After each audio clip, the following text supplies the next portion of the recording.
sabes que poco a poco la vida como que le va enseñando que las cosas para empezar nunca le van a llegar regaladas a uno. ¿Cómo alineamos esto para hacer cosas grandes? ¿Qué es lo que nadie más está haciendo? Yo no quiero correr 21 kilómetros porque eso lo corre todo el mundo, no, yo quiero correr 100. Yo quiero 25, 30 proyectos y con eso me quedo bien. ¿Pero por qué? Porque si podemos crecer y podemos llevar esto a todos lados. Me involucré en un proyecto que cuando yo llegué estaban vendiendo un promedio de 3 unidades al mes. Reuní a todo el equipo, este mes vamos a vender 30 unidades. Hubo hasta quien se rió en ese momento, ¿no? Yo lo dije con seriedad en ese momento, pero con miedo también, porque yo sabía que me estaba comprometiendo a algo 10x, ¿no? Y ese mes vendimos no más y no menos de 30 unidades. Terminó ese mes y al día siguiente, el día primero de mes, volví a reunir al mismo equipo y les pregunté, ¿cuántas unidades vamos a vender este mes? Y nadie bajó de 30. Sí, claro. Y les dije, ¿qué cambió? Juanpa, bienvenido al podcast. Raúl. Muchísimas gracias por estar aquí. No, vamos por la invitación. ¿Cómo vas? Excelente, aquí estamos en Mérida disfrutando del buen clima y esta gran ciudad. Sí. Así que yo sé que para ti es un viaje siempre placentero venir a México. Y bueno, pues bienvenido a México y a Mérida. No, muchas gracias por el espacio, Raúl, y muy feliz de estar en Mérida, que es una ciudad que está creciendo impresionante. Estar en México, estamos en un plan de expansión importante del cual pues, vos también sos parte. Y no, muchas gracias a vos por el espacio. Sí, a ver, no sé si te ha pasado a ti, pero a mí mucha gente me ha escrito, me ha contactado, impresionados por la noticia de que haya vendido mi agencia de marketing inmobiliario que tantos años me tomó construir y como que la gente piensa a veces que es deshacerse de un bebé, ¿no? De un niño y para mí fue súper sencillo. Te voy a contar la historia que yo le cuento a la gente que me dice, oye, platícame cómo estuvo eso, ¿no? Y para mí fue súper sencillo porque no es que yo estuviera vendiendo ni tú estuvieras comprando o que simplemente se alinearon los astros y vamos a coincidir en un evento, vamos a dar una conferencia juntos en Ciudad de México. Sí. Y entonces los organizadores nos pusieron en contacto porque nuestros temas eran similares. Y bueno, pues aprovechando que tú venías a Mérida en ese momento, platicamos, hizo sentido esta fusión y pues simplemente era el timing perfecto, ¿no? Sí. Pero de tu lado, ¿cómo se vivió esa parte? No, de mi lado yo creo que son dos cosas. Nosotros parte de lo que buscábamos también cuando uno ingresa a México, uno necesita ir encontrando precisamente estos aliados o estos referentes que también le den como mucha certeza a los servicios que uno viene a proponer y a las cosas que uno viene a trabajar. Entonces cuando nos sentamos a la mesa y nos damos cuenta que hay tanta sinergia y que nos llevamos tan bien y que podemos, muchas de las preguntas que me hacían era, listo, qué bonita la adquisición, pero ¿y qué pasa con Raúl? ¿Raúl sigue con ustedes, no sigue con ustedes? Y pues es bonito contar con una persona que ve mucho al futuro, que trae ideas nuevas también a Kiven y que también se pone la camisola de Kiven para ir haciendo crecer precisamente las operaciones acá en México. Genial. Oye, y digo, para dar un poquito de contexto a quien nos está escuchando, Kiven es una empresa que ya está en ¿cuántos países de Latinoamérica? ¿Cuántas empresas da servicio? ¿Qué tamaño tiene la empresa del número de colaboradores? Platícanos un poquito de Kiven. Te cuento, nosotros hoy somos una empresa que tiene operaciones en México, Guatemala, Costa Rica, Panamá, Colombia y Perú. Hoy tenemos ya clientes en Bolivia, tenemos clientes también en Chile, ya tenemos operaciones formalmente consolidadas en 6 países, con clientes en 9 países y hoy somos un poco más de 46 personas en la operación, que de hecho están regadas en los 6 países. Somos una empresa que trabaja 100% remoto. Hoy estamos trabajando con un poco más de 350 proyectos inmobiliarios, con un poco más de 70 desarrolladores inmobiliarios y la idea este año, que es el trabajo que vamos a ir haciendo también, es meterle muy fuerte a México y llegar a por lo menos 800 proyectos inmobiliarios en la expansión. Genial. A ver, ahorita vamos a hablar un poquito más de marketing, de ventas inmobiliarias, de cómo pues ese gran potencial que tú le ves a México y que evidentemente ya dominas en Latinoamérica, pero te quiero hacer una pregunta que tiene mucho que ver con esta expansión y con esta mentalidad de crecimiento que yo sé que tú eres ultramaratonista. Sí. Y para quien no sepa lo que es ultramaratón, es cualquier distancia arriba del maratón. 42 kilómetros es un maratón, pero ya 50, 70, 100, entiendo que tú has corrido carreras de más de 100 kilómetros, ¿cierto? Sí. ¿Cuál ha sido, aquí van 2 preguntas, la primera es, ¿cuál ha sido la competencia más dura que has hecho? Y haciendo la analogía ahorita con la expansión en Latinoamérica y con el crecimiento de la empresa, ¿cuáles han sido los aprendizajes que tú has tenido en estas competencias o en estos entrenamientos tal vez, que te sirven para aplicarlos al negocio, al ámbito laboral? Mira, al final cuando uno ve el tema de las ultramaratones y el tema del emprendimiento, termina siendo exactamente el mismo sub y baja emocional que uno va teniendo. Hay días que son muy buenos, hay horas en la ultramaratón que son muy buenos, hay momentos que son muy malos y uno se empieza a meter en hoyos oscuros. En el emprendimiento también sucede lo mismo.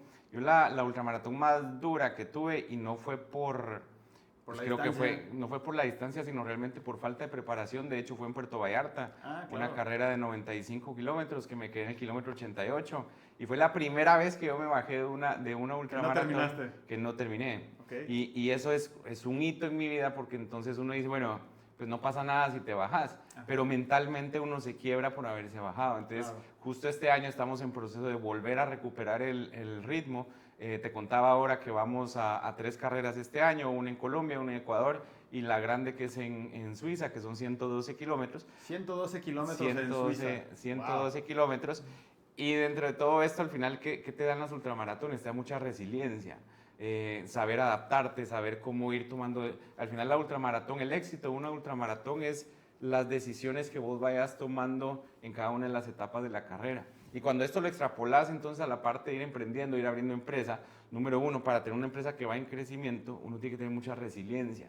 Número dos, en las carreras uno siempre necesita un equipo que lo esté apoyando, la familia, la esposa, los amigos.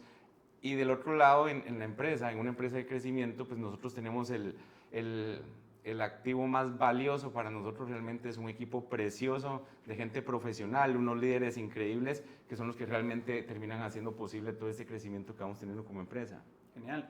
Oye, nada más para ponerlo en perspectiva, 112 kilómetros equivale a cuánto tiempo corriendo. Porque, a ver, la mayoría de la gente que nos escucha a lo mejor no ha corrido más de 5, 10, medio maratón son 21, pero 115 es una cifra. Es una locura. Es una locura. Es la carrera de 100, la última que hice fue en Barcelona, en los Pirineos. Terminamos en 21 horas la carrera. Son 21 horas donde vos vas teniendo como checkpoints, donde si no llegas a tiempo, pues te van sacando. La idea es bajar realmente esos tiempos. Hay gente que los hace en 18 horas, 17 horas, y son ritmos interesantísimos porque al final es una carrera de largo aliento. Claro. Sí, no es una... O sea, Usain Bolt no puede correr un ultramaratón porque él es velocista, ¿no? Entonces Sí. es una prueba de resistencia. Y creo que mencionaste una palabra clave que es la resiliencia. Y esta resiliencia incluso la mencionaste como ligada al apoyo de un equipo, de una familia. Y tengo entendido que también una figura muy importante para ti es tu madre, ¿no? Sí. Platícanos si esta resiliencia tiene algo que ver con lo que tú aprendiste de niño o de dónde viene esta... Ve, yo siempre tuve en la mamá una persona que admiraba mucho y admiro mucho. Al final ella sacó adelante a 3 hijos. ¿Y qué pasa? Que mi figura de lucha, mi figura de siempre seguir para adelante, mi figura de que pues, a ella no le quedaba opción de bajarse de ese, pues, del trabajo del día a día. Y eso te queda como ejemplo. Ella realmente es la persona que a mí me enseñó a trabajar, a ser muy determinado, a hacerme responsable de las decisiones que tomo. Y yo creo que ella nos puso ese chip de ser muy trabajadores. Si algo nos caracteriza a nosotros, los hermanos que salimos de ahí, es que somos personas muy trabajadoras. Y lo tuvimos realmente el ejemplo que nos puso la mamá. Es una mujer que llegó en algún momento a tener 5 trabajos para sacar a los hijos adelante. Wow. Pues ella es médica y dentro de todo eso al final eso nos quedó muy impregnado de decir, no, pues es para adelante, es siempre estar trabajando y trabajando bien. Sí, siendo bueno siendo muy coherentes entre lo que se dice, lo que se hace y trabajando realmente en equipo y apoyando a la gente a salir adelante también. Ok. Ahora, en esta experiencia internacional, porque bueno, ahorita ya hablabas de carreras en diferentes países, sé que también tú has vivido en diferentes países, naciste en Honduras, ahora vives en Colombia. No, yo soy guatemalteco. En Guatemala, entonces Ya tú naciste en llevo- Guatemala, sí. vives en Colombia, pero también una parte, digamos, importante de tu vida fue Barcelona, ¿no? Sí. Platícanos ¿Qué sucedió en Barcelona y por qué fue un parteaguas tan importante para ti? No, ve, yo venía, pues yo nazco en Guatemala, pues crezco realmente toda mi vida en Guatemala y dentro de todo lo que me sucedió, pues más allá del tema laboral, llegó un punto donde me gané una beca para ir a estudiar a la maestría de Barcelona. Yo estudié dirección de proyectos por allá y dentro de todo esto, entonces cuando viajo, yo creo que a uno, el viajar le abre a uno la cabeza de una forma impresionante. Hoy muchas de las cosas que impactan en el crecimiento de Kiven, más que las cosas, las personas, son personas que conocí allá en la maestría. Okay. Desde mi esposa, que la conocí precisamente en Barcelona, pasando por mi socia, mi socia mexicana, que la conocí precisamente en Barcelona. Si te das cuenta, hoy no viviría en Colombia si no me hubiera ido a estudiar a Barcelona. Claro. O no tendríamos operaciones en México si no me hubiera ido a estudiar a Barcelona. Entonces realmente a nosotros pues a mí se me abrió la cabeza en el momento de la maestría. Sí. Te digo con mucho orgullo, tengo amigos hoy en 25, 30 países distintos, personas que quiero muchísimo y que se vuelven realmente parte del crecimiento y de tener una familia internacional. Okay. Al final ese viaje de la maestría, lo que nos dio fue realmente habernos abierto la cabeza a que uno puede ir a conocer otras culturas y que uno puede hacer sentido en muchas de las culturas en las que uno participa. Genial. Ahora, a ver, yo me identifico mucho con tu historia porque ya hemos platicado de un montón de cosas que tenemos en común, pero una que yo no sabía es que hicimos la misma especialidad, Project Management, nada más que yo estudié en Australia y estoy de acuerdo contigo en que esta experiencia internacional es algo que te cambia la vida. Esto te llevó a hacer esa maestría ya, pero tú regresas y adquieres experiencia en marketing inmobiliario antes de abrir Kiven, ¿es correcto? Sí, pues yo trabajaba, de hecho no trabajaba, también era socio de una empresa que precisamente empezó implementando CRMs y poco a poco nos fuimos metiendo en el mundo inmobiliario y hace un año, 8 meses, pues arranco yo con Kiven, ya agarrando como las buenas prácticas de donde venía, entendiendo muy bien la industria y ya formulando un producto que fuera escalable en el tiempo. Entonces, realmente hoy llevamos, si bien Kiven lleva un año, 8 o 9 meses de existir, pues yo ya llevo metido en la industria, casi 7, 8 años trabajando con proyectos inmobiliarios. Ahora, eso les dio el nombramiento de Pipedrive Rookie of the Year. Sí. Platícanos qué significa este reconocimiento y qué es, o sea, cómo se representa eso en la empresa. Para explicar un poquito qué es este reconocimiento, Pipedrive es básicamente, hoy, para los que están en el mundo de las startups, es realmente un unicornio. Es una empresa valuada en más de $1 billón y dentro de todo esto, cuando a uno lo ponen o le dan precisamente ese sellito del rookie con mayor crecimiento en Latinoamérica, de hecho no fue en Latinoamérica, fue de los rookies, sí, a nivel global, de los partners que más crecimiento iba teniendo. Obviamente eso nos pone entonces a nosotros una estrellita en la frente, pero ¿eso de dónde viene? Eso realmente es el resultado del trabajo que vino haciendo el equipo de una forma impresionante. Somos muy intensos en la forma en la que vamos abriendo mercado y que un CRM de esa magnitud te ponga los ojos encima es impresionante. Hoy Pipedrive pues es nuestro aliado número 1 en el crecimiento. Ellos nos fondean realmente muchas de las capacitaciones, talleres que nosotros vamos dando y nos dan presupuesto de mercadeo y en fin. Han sido un aliado para el crecimiento de Kiven. Genial. A ver, este equipo en movimiento me ha tocado presenciarlo y debo admitir que es algo impresionante ese nivel de implementación que tienen y la agilidad es algo que yo no había visto ni en los 3 continentes que había vivido antes y bueno, pues eso es parte de las razones por las cuales me hizo mucho sentido también trabajar en conjunto. Y bueno, quiero regresar un pasito antes de la fundación de Kiven y es que escuché una frase tuya que decía, nos quitaron el techo y nos invitaron a volar. Platícanos qué significa eso y cómo viviste esa etapa. Ve, yo tuve, pues muchas veces uno no entiende la vida por qué le pone a ciertas personas en el camino. Yo tenía otra sociedad y esa sociedad pues lamentablemente no terminó bien y el socio con el que estaba trabajando, pues era como todo el tiempo estar como frenando muchas cosas. Okay. Cuando se termina esa sociedad y arranca Kiber, sentí algo bien interesante y fue que yo podía ser yo. ¿Sí? Cuando uno sale de una relación tóxica y entra entonces a sentirse realmente muy bien con uno mismo, a creerle a uno mismo, a entender realmente el potencial que uno puede tener. Y a partir de eso me di cuenta que muchas de las personas que entonces arrancaban también a trabajar conmigo se sentían también de la misma forma. Entonces cuando nosotros arrancamos Kiven, yo creo que algo que hemos sido muy libres. De hecho, en toda la operación hemos dejado que la gente aporte, que la gente diga, que la gente hable, que buscamos que realmente todo el mundo explote su potencial adentro de Kiven. Y hoy, a mucha honra y una de las cosas que más orgullo me da a mí en Kiven es precisamente el orden operativo y esa excelencia operativa que estamos muy próximas de alcanzar, que eso realmente es el trabajo de todo el equipo que ha venido aportando precisamente en toda esta metodología de expansión y en el orden de la ejecución de las cosas. Estoy de acuerdo. Ya me ha tocado vivirlo en primera persona y estoy impresionado.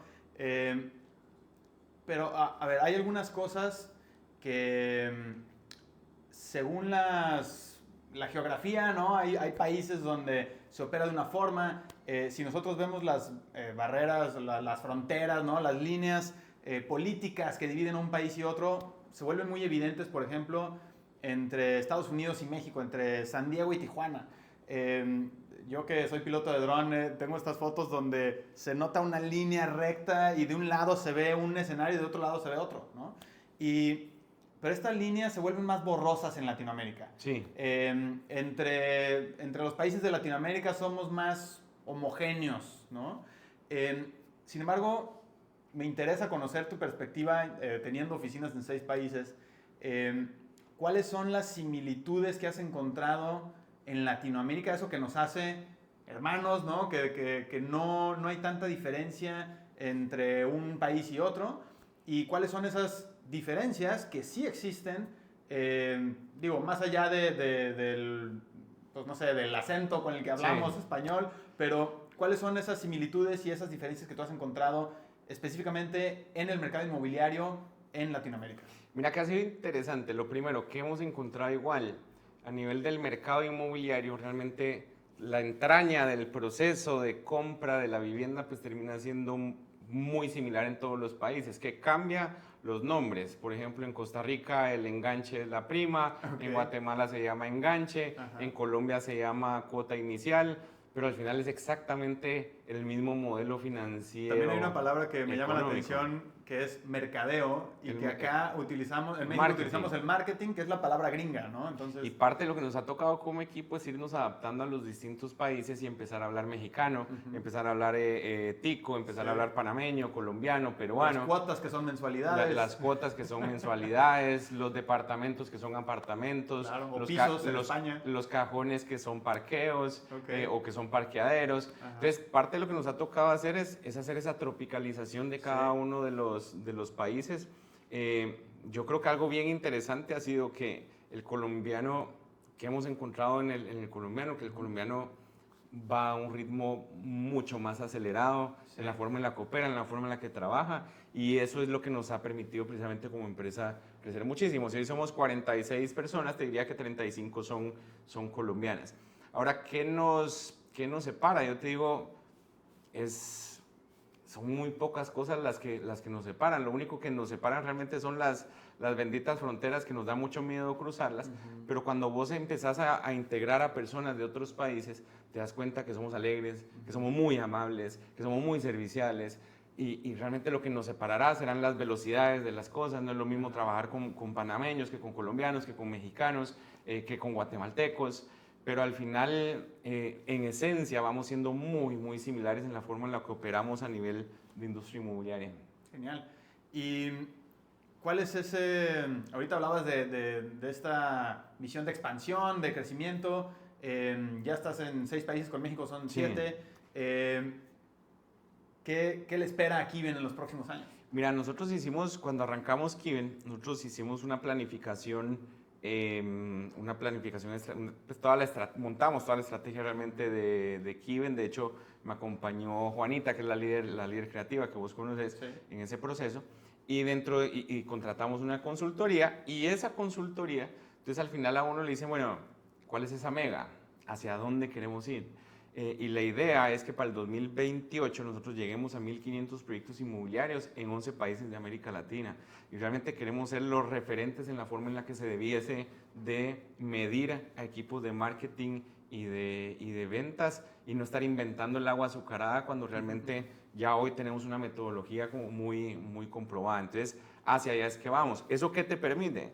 Que tenés a un equipo y que todos nos sentimos realmente parte de algo muy importante que está pasando en América Latina, y eso genera una cultura de todo el tiempo estar viendo cómo seguimos innovando, cómo vamos creciendo, con quién nos podemos ir aliando precisamente para ese crecimiento, quién nos aporta, quién no nos aporta, y ha generado una dinámica muy bonita dentro de la empresa, y una cultura muy linda donde realmente todos, yo creo que nos sentimos parte precisamente de algo muy importante en lo que vamos haciendo. Genial, me emociona esa meta. Creo que es algo ambiciosa, pero con lo que yo tengo estos poquito tiempo de ver la manera de trabajar, no dudo que la vamos a alcanzar. Sabes que nosotros el año pasado nos pusimos que íbamos a trabajar con 350 proyectos inmobiliarios. Cuando se lo presentamos al equipo, todo el mundo pues, me decía, ¿será que eso se logra? ¿No se logra? ¿Será que nos quedamos en 346? Okay. Cuando vos tenés una meta y le pones el numerito y lo dejas por escrito, realmente fue bien interesante como todos los procesos, todo lo que íbamos haciendo dentro de la empresa se iba alineando precisamente para conseguir esos 350 proyectos inmobiliarios. Y a hoy pues nos quedamos 346. No terminamos de cerrar ahí esos que nos hacían falta, pero este año vamos por los 800, y ya con operaciones, y cuando vos entendés la dimensión del mercado inmobiliario en América Latina, 1.500 proyectos no es ni el 5% realmente de los proyectos que vos a los cuales puedes acceder. Estoy de acuerdo, el mercado es enorme, estamos en medio de una abundancia de clientes, proyectos, oportunidades. Y bueno, pues por mucho crecimiento que podamos tener, yo estoy de acuerdo en que siempre va a haber un potencial mucho mayor. Y me recuerda a una experiencia que yo tuve aquí en Yucatán, donde me involucré en un proyecto que cuando yo llegué estaban vendiendo un promedio de 3 unidades al mes. Sí. Y cuando yo reuní a todo el equipo y en la sala de juntas les dije, este mes vamos a vender 30 unidades, hubo hasta quien se rió en ese momento, ¿no? O sea, soltó la carcajada involuntariamente, pero yo lo dije con seriedad en ese momento, pero con miedo también, porque yo sabía que me estaba comprometiendo a algo 10X, ¿no? Y ese mes vendimos no más y no menos de 30 unidades. Entonces, terminó ese mes y al día siguiente, el día 1 de mes, volví a reunir al mismo equipo y les pregunté, ¿cuántas unidades vamos a vender este mes? Y nadie bajó de 30. Sí, claro. Y les dije, ¿qué cambió? A ver, hace un mes nadie pensaba que podíamos vender más de 3, más de 5. ¿Y por qué ahora están diciendo que vamos a vender más de 30? Pues porque ya vimos que sí es posible, ya vimos que sí lo podemos hacer, y entonces hasta ellos mismos les cambia esa mentalidad, esa forma de ver las cosas. Hay algo, te cuento esta historia porque me llama mucho la atención que tú puedes, y me imagino que es una habilidad desarrollada, ¿dónde viene esa motivación de no ponerte límites, de romper los techos mentales, de no aceptar el status quo, digo, yo sé que me platicabas que desde niño eras rebelde, pero ¿de dónde viene esa idea de sí se puede y de lo podemos hacer más grande? Sabes que poco a poco la vida como el que le va enseñando que las cosas, para empezar, nunca le van a llegar regaladas a uno. Siendo que me considero muy trabajador sobre eso, entonces uno dice, bueno, ¿cómo alineamos esto para hacer cosas grandes? ¿Qué es lo que nadie más está haciendo? Yo no quiero correr 21 kilómetros porque eso lo corre todo el mundo, no, yo quiero correr 100. Okay. Entonces ahí va uno loquito y pues no es fácil, y uno se come todo, de todo lo malo que uno se pueda comer en 100 kilómetros. Pero de ahí uno dice, listo, vamos a tener entonces pues todas las agencias de mercadeo, listo, yo quiero 25, 30 proyectos y con eso me quedo bien. ¿Pero por qué? ¿Por qué si podemos crecer y podemos llevar esto a todos lados? Entonces yo creo que es más como un tema de propósito y de muchísimas ganas de realmente generar un impacto, de realmente posicionarnos como empresa a toda América Latina. Hay un tema bien importante y es que de Guatemala también pueden salir cosas buenas y cómo desde Guatemala también podemos impactar realmente todo el mercado inmobiliario de América Latina. Genial. Oye, ya para ir cerrando esto, tú sabes que a mí me encanta hablar del futurismo inmobiliario. ¿Hay alguna tendencia que tú detectes ahorita que, no sé, todo lo que hoy utilizamos, el teléfono, el celular, todas las tecnologías, empezaron como con unos poquitos locos, como tú dices, que al principio nadie les hacía mucho caso, pero que esto se fue creciendo y se volvió inevitable? Por ejemplo, tendencias como el auto eléctrico, cosas que empezaron como muy de nicho y ahorita ya se están popularizando. ¿Hay alguna tecnología, alguna tendencia que tú identifiques en el mercado inmobiliario que ahorita vaya empezando, pero que consideras que en el futuro se puede volver un estándar? Pues la famosa inteligencia artificial, que todo el mundo la habla, la dice, pero que realmente no la hemos visto puesta en marcha y yo que estoy muy involucrado en la parte de la operación de ventas inmobiliarias como tal, realmente vamos a entrar en un momento donde el que no se haya subido al barco sí se va a quedar muy atrás. Y más allá de inteligencia artificial, estamos entrando en un momento donde tenemos que entender que la venta inmobiliaria es un conjunto de números que se van dando en el tiempo.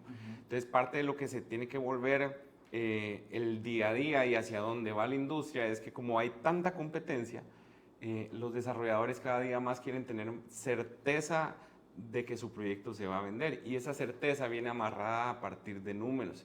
A partir de ya el desarrollador que realmente no tenga claro qué es lo que está midiendo y que no tenga información real para tomar decisiones, va a quedar fuera muy rápido. Y hay unos costos que se vuelven costos hundidos en los proyectos, que es precisamente todo ese presupuesto de mercadeo, de marketing que no se mide.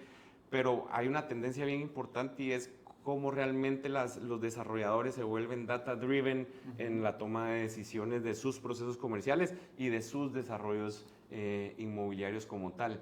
La centralización de esos datos antes era ni necesitaban empezar a construir, el proyecto ya se había vendido. Sí. Ahora resulta que hay un ritmo muy lento de ventas, pero si no sabemos cómo movernos ni en dónde se nos está cayendo el juego, pues no sabemos cómo es que vamos a llegar para allá. Entonces yo creo que mucha la tendencia, más allá de la inteligencia artificial en la operación de ventas y tal, que va a entrar y nosotros estamos implementándolo, pero ya de una manera muy práctica, hay un tema de datos bien importante, cómo realmente tenemos visibilidad en nuestro proyecto inmobiliario, porque la industria inmobiliaria está muy acostumbrada a hacer exactamente lo mismo desde hace los últimos 100 años. ¿Sí? Y el hoy tener un CRM es como una lista de decir, no, es que yo ya lo tengo. No, vení, el CRM es el corazón de tu operación comercial.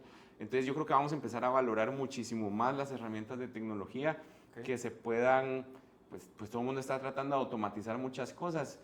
Hay una parte donde la tendencia va a ser cómo humanizamos muchas cosas. Claro. Y cómo genero datos de esa humanización de los procesos de venta y yo puedo tomar decisiones a partir de datos. Ok. A ver, me hace mucho sentido el tema de la data. Yo lo he dicho hasta en conferencias, la data es plata. Sí. Creo que si la tenemos regada por todos lados, pues no podemos aprovechar ese valor. Porque data, pues todos tenemos. Pero una data organizada que podamos accionar y que podamos hacer uso de ella es algo muy, muy diferente. También el tema de inteligencia artificial, creo que ahorita estamos viendo apenas pinceladas del gran potencial que tiene y que ahorita el tema de la palabra inteligente ha sido mal usada en los últimos años porque ya todo es inteligente, ¿no? El cajero es inteligente y cosas, y realmente pues no tienen mucha inteligencia, ¿no? Entonces, como que creo que también eso aporta a que la gente esté un poco más escéptica de la inteligencia artificial y que no no se estén dando cuenta del gran potencial que tiene, que ahorita estamos como el internet cuando era dial-up, ¿no? Cuando era telefónico, o sea, yo sí creo que tiene un enorme potencial, coincido contigo. Y en el tema de ventas específicamente,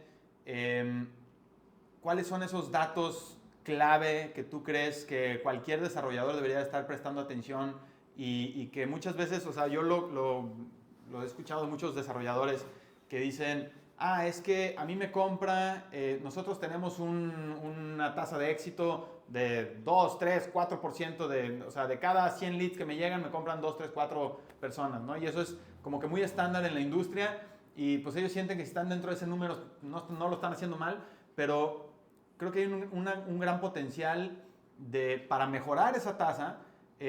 No solamente necesitas mejores leads, porque esos son los dos extremos, ¿no? Uno es el prospecto y otro son las ventas. Pero en medio hay un montón de escalones intermedios que si mejoras un poquito el porcentaje de cada una de estas como piezas del funnel, ¿no? Al final obviamente te va a dar un porcentaje mucho mayor. ¿Cuáles son esos indicadores que tú crees que son clave para un desarrollador inmobiliario y que muchas veces se pasa por alto? Mira, de hecho, cuando nos dicen, no, es que yo tengo el 2, el 3% el 4% de conversión, regularmente lo que hace el desarrollador es, este mes yo generé 100 leads y de esos 100 leads generé 4 ventas. Ajá. Y le digo, bueno, ¿y qué pasó con el restante de los leads? ¿Cuántos de esos leads siguen abiertos? No, la mitad. Entonces tu tasa de conversión realmente, la que estás tomando en cuenta, no funciona. Sí, en realidad ese 4 que se cerró este mes, a lo mejor venía de meses anteriores. De meses anteriores. Entonces, mucho lo que uno tiene que tener cuidado cuando uno analiza datos es la estacionalidad de tiempo que está midiendo. O estás midiendo el tema por periodo, que es independientemente de cuándo se generó. Yo quiero saber qué está pasando dentro de mi sala de ventas. O si lo estás analizando de una corte de tal fecha a tal fecha, en ese mismo rango de fechas, yo necesito saber qué pasó con los leads que generé. Claro. Y cuando vos sacas la tasa de conversión, uno va a buscar y toma en cuenta únicamente los leads que ya se cerraron. Y el cierre de un lead puede ser una persona que se ganó o una persona que se perdió. Pero todo lo que está en mi funnel de venta es incierto realmente el futuro de ese lead. Entonces no lo puedes tomar dentro de las tasas de conversión. Y dentro de esto, entonces, ¿qué datos debiesen de tener? Como vos bien lo dijiste, pues el desarrollador está enfocado en que yo meto de este lado y saco de este, ajá, pero hay un proceso en el in-between de las cosas. Número 1, tasas de contactabilidad. Okay. El mínimo 75% de los leads me debiesen estar contestando teléfono, correo, WhatsApp. Okay. Número 2, o sea, ¿cuántos? Si menos del 75% me está respondiendo, ya, digamos, estamos en números rojos. Hay oportunidad de mejora y entonces... Okay. Lo bonito de cuando uno tiene esa conversión es que entonces uno salta y dice, bueno, primero que me está entregando mercadeo, ajá, y segundo yo quiero ver el vendedor, cuánto tiempo te estás tardando en agarrar el teléfono y llamar, ¿sí? Número 2, cuántos intentos de contacto le estás haciendo a una persona antes de mandar a perdido un negocio porque no te contestó. Regularmente el vendedor inmobiliario llama una vez y no vuelve a llamar y dice, sí, nunca me contestó. Adiós. Ajá. Ahora, de los leads que me contestan, como mínimo el 30% debiese de pasar a una cita agendada. La cita agendada es tener día y hora de cuándo va a llegar esa persona a la sala de ventas. Entonces yo como vendedor, de cada 3 llamadas que hago, tengo que agendar una cita. Debiese estar agendando una cita. Okay. Entonces, a partir de ahí, si eso no está pasando, hay 2 temas que uno puede ver. O te vas a ver la calidad de los leads que te está entregando mercadeo, o del otro lado te sientas con el vendedor, escuchar cómo es que está llamando. Okay. Regularmente hay vomitadores profesionales de información que lo único que hacen es vomitar información y después llamar a preguntar por el correo que se mandó. Que esto lo hemos visto en toditita las salas de venta donde hemos entrado. Y que además en todos los canales, porque sí, puede ser que alguien llame y le diga, oye, es que te hablo por el proyecto, y las amenidades, y entonces está vomitando información verbal, pero esto lo vemos también en WhatsApp, ¿no? Oye, alguien manda un mensajito y le mandan el brochure y las fotos y el video y el tour 360 sí, y entonces se vuelve un pergamino ahí que la gente pues obviamente por eso deja de contestar. Pues, ¿qué quieres que te responda, no? Total. Y dentro de todo eso, ¿qué pasa? Que hay una falta de profesionalización de los equipos de venta y ahí es donde nosotros hablamos mucho que tecnología sin metodología es igual a tirar el dinero a la basura.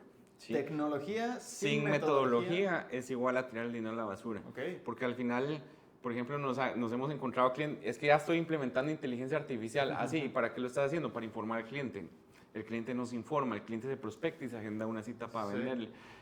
Venimos de una tendencia del que el mundo hiperconectado, donde toda mi información tiene que estar regada por todos lados y resulta que la conversación no es esa, que yo tengo que aprender a gestionar ese cliente hasta llevarlo a la sala de ventas. Entonces, dentro de todo eso, hay números de las etapas del proceso de venta donde uno debiese de tener exactamente qué vendedor es bueno para qué.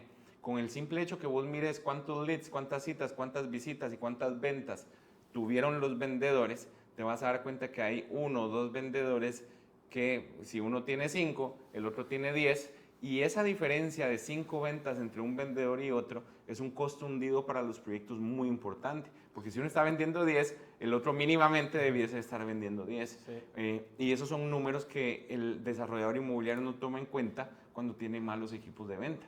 Sí, tiene que tomar decisiones. Entonces, tendría que ser un número individual por vendedor y no nada más globalizarlo y decir, yo tengo un 3%. Pues sí. Y al final cada vendedor tiene su tasa de conversión, cada etapa del proceso de venta tiene su propia tasa de conversión, cada fuente o canal generador de lead tiene su propia tasa de conversión y esos son los datos que entonces uno empieza con los que empieza a jugar. Para nosotros realmente hoy tenemos proyectos donde eso parece un reloj suizo.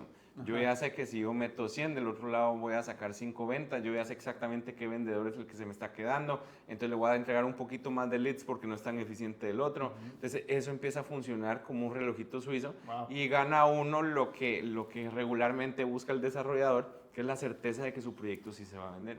Genial. Ahora, esto son un montón de variables para controlar, ¿no? O sea, si multiplicas el número de vendedores por el número de leads, por el número de contactos, o sea, tienes un mundo de datos. ¿Cómo se organiza esto de forma visual como para una toma de decisiones real? O sea, ¿cómo se ve para un director de una desarrolladora inmobiliaria, un director comercial? ¿Esto es algo que se vuelve tiempo real? ¿Cómo funciona? Nosotros, los dashboards que nosotros montamos, pues están todo el tiempo actualizándose, se actualizan cada 4 horas estás teniendo una nueva actualización. Y lo que tratamos de hacer es que el mundo de los datos se puede volver tan denso como uno quiera. Entonces tratamos de simplificarlo muchísimo. Claro. A partir de decir, bueno, cuántos leads, cuántas citas, cuántas visitas y cuántas ventas. Entonces cuando vos te metes a los dashboards te empiezan a contar una historia. Desde lo que ya pasó, qué fue lo que ya se vendió y por dónde se vendió, pasando por lo nuevo que me está entrando a mi embudo, terminando por cómo lo nuevo que está entrando a ese embudo está siendo procesado por el equipo. Okay. Entonces, ¿es algo que se puede proyectar también? Sí, y ahí es donde entra la inteligencia artificial. Okay. Entonces nosotros hoy la inteligencia artificial la estamos manejando en 3 frentes. Uno en la gestión de venta, donde ya estamos automatizando, no automatizando, sino gestionando clientes a partir de inteligencia artificial. 2 en la parte de mercadeo, que ya se vuelve la espina dorsal para optimización de pautas, para anuncios, para contenido, etc, etc. Y el tercer brazo realmente de la inteligencia artificial es cómo logramos que los dashboards sean un ente consultivo donde los dashboards se lean solos, ¿sí? Y que los dashboards te empiecen a proyectar el futuro. Entonces lo que hace esta cortina de inteligencia artificial es que voltea a ver para atrás y entonces empieza a analizar la tendencia que vos has tenido el último mes y medio, y sobre eso entonces proyecta cómo vas a llegar a tu cierre de mes. Y entonces, ¿qué pasa? Que con 15, 20 días de anticipación te va a decir, ve, tu agencia no va a llegar a la meta de leads que le habías establecido. Tu equipo de ventas, al paso que va, pues se va a quedar en tantas citas y tantas visitas. Entonces, ya puedes empezar a tomar decisiones con data real, tomando decisiones muy proactivas y no reactivas ya cuando los resultados no se dieron. Y lo otro que buscamos es que nuestros dashboards han sido muy sencillos y son muy fáciles de interpretar para nosotros. Pero cuando uno lo extrapola a los gerentes, a que todos aprendan precisamente a hacer el análisis de los dashboards, hay momentos donde nos sigue costando que los usen. Entonces lo que buscamos es que, como que fuera ChatGPT, donde vamos a tener montados los dashboards, donde ¿por qué este mes no vendí? ¿Cómo se proyectan los cierres para el próximo mes? Y entonces eso te va a ir generando qué vendedor es más eficiente en su proceso. Entonces lo que te va a ir generando eso es que el dashboard se vuelve un ente consultivo que a partir de tu data comercial va a empezar entonces a darte todo el análisis de qué es lo que está pasando con el equipo y qué accionables debieses estar teniendo en forma automática. A ver, si entendí bien, nos va a dar, le va a dar 2 beneficios al desarrollador o al equipo de ventas y marketing, que es, número 1, en lugar de estar revisando los datos en el reporte mensual de qué fue lo que hicimos el mes pasado y que este mes cómo vamos, es algo que nos puede dar información no reactiva, como decías tú ahorita, o sea, no de pasado, sino decir, a ver, si no te ponen las pilas en esta y esta área, no vas a llegar al objetivo que tienes trazado para el fin de mes, ¿no? Entonces es algo que te permite tomar decisiones proactivamente, esa es la primera. Y la segunda es que entre todo este mar de información puedes tomar decisiones muy puntuales sobre tasas de conversión, sobre personas específicas que están teniendo un buen desempeño, las que están teniendo un desempeño subpar, y entonces a esas personas a lo mejor le puedes meter una mini capacitación. Entonces es algo así, ¿cierto? Sí, uno tiene que tener claro que al final la venta inmobiliaria termina siendo el resultado de un montón de pequeños pasitos que se fueron tomando en el tiempo. Entonces, cuando el desarrollo ya no llegó a su meta de venta, no fue porque ese día nos fue mal, fue porque durante todo el mes no tomamos decisiones y no estuvimos trabajando. Entonces, teniendo claro que al final la venta es el resultado final y es la consecuencia de un proceso bien realizado, entonces parte de lo que uno va buscando en todo este proceso es cómo vos te anticipas a tomar decisiones para no llegar a fin de mes y que el cuento no te haya y que las ventas no se hayan dado, porque si vos un mes tenías de meta vender 10 y vendiste 5, no quiere decir que el siguiente mes vas a tener las mismas 10 para vender. Tenés que vender las 10 más las 5 que te quedaron sobrando del mes anterior. Entonces, a partir de eso, lo que uno va buscando es precisamente anticiparse. Y nosotros llegamos, pues yo creo que es Vox Populi, la guerra casada que existe entre el equipo de mercadeo y el equipo de ventas, donde marketing dice que ninguno de todos los leads que le genera... ninguno de todos los vendedores funciona, y ventas dice que ninguno de todos los leads que le genera marketing funciona. Esa es la batalla eterna. Esa es la batalla campal. Entonces nuestros dashboards lo que vienen a hacer no es encontrar culpables, pero sí es encontrar en dónde es que se nos están quedando las cosas para ir tomando decisiones. Al final estás poniendo mucho número a la discusión entre marketing y ventas. Sí, ya se vuelve, en lugar de algo subjetivo de si alguien es bueno o no, o si el lead es bueno o no, que es algo difícil de medir, sí. ¿no? Ya nos vamos a los datos, y entonces en lugar de tener como contrincantes al equipo de marketing y al equipo de ventas, los unifica en el mismo equipo. Pues sí, es integrar realmente al equipo de mercadeo y ventas, y que mercadeo tenga y que marketing tenga visibilidad de realmente qué está pasando con los leads que está generando. Regularmente en los desarrollos, cuando el río suena es porque piedras lleva. Entonces, cuando los vendedores empiezan a quejar de que los leads no sirven, regularmente marketing no tiene visibilidad de dónde es que está llegando todo ese tráfico que no está sirviendo. Claro. Entonces, al final uno lo que busca es saber de qué anuncio, audiencia, segmento y canal nos están llegando los leads que realmente están avanzando una cita, visita y cierre, y de dónde me está llegando todo el montón de leads basura para ir apagando esas campañas. Genial. Ahora, esto para el desarrollador funciona tanto un equipo de marketing interno como si contratara una agencia de marketing externa, un equipo de marketing, perdón, de ventas interno, o que si tiene una inmobiliaria externa que lo comercializa. O sea, ¿funciona para todos o tiene que ser todo interno? No, nosotros en la parte de marketing, nosotros tenemos una parte de agencia que ahora también se suma a Social, y nosotros desarrollamos y ejecutamos estrategias de mercadeo digital muy enfocado en la parte de ventas. Por el otro lado, si vos ya tenés a un equipo de marketing, nosotros entramos a darles mucha visibilidad de qué es lo que está pasando del otro lado, y regularmente también entramos como auditores de qué es lo que está pasando a nivel estratégico con el marketing.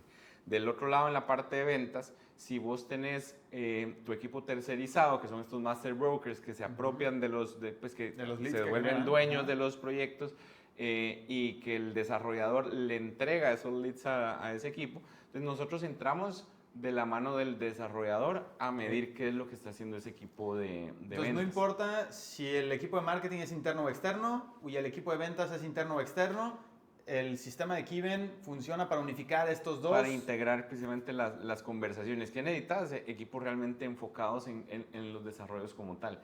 Que no nos gusta trabajar, aunque pues trabajamos, es el tema de los vendedores que venden de todo. Claro. Sí, porque para nosotros el que vende de todo no vende nada. Sí.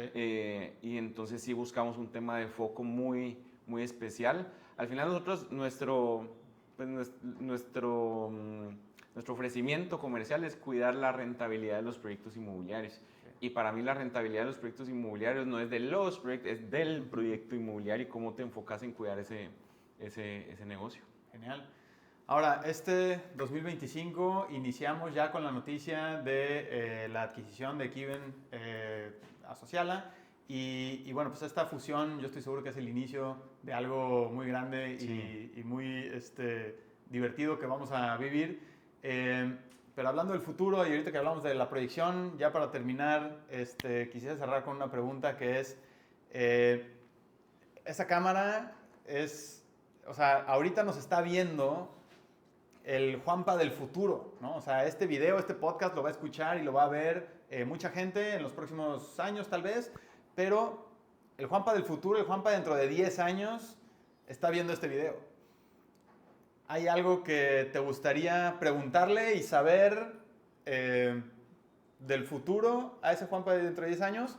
¿O si hay algo que tú le quisieras decir, recordar a ese Juanpa de los 10 años? Yo creo que es más, como muchas veces uno se cuestiona, bueno, y este niño hasta cuando uno está creciendo, cuando ya hizo sentido el crecimiento, uno se cuestiona mucho de hasta dónde, ¿sí? Yo creo que la pregunta para Juanpa del futuro sería, Juanpa, ¿hasta dónde? ¿Hasta dónde llegaste?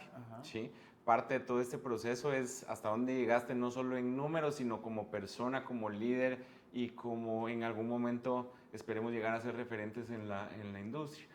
Pero yo creo que para el Juanpa del futuro lo que va a quedar es agradecimiento, porque ha sido bien bonito todo este proceso donde Juanpa ha aprendido a vivir de una manera muy intensa la vida, disfrutándose cada momento, cada avión en el que me tengo que subir, cada persona con la que voy conociendo, cada cultura distinta que va conociendo.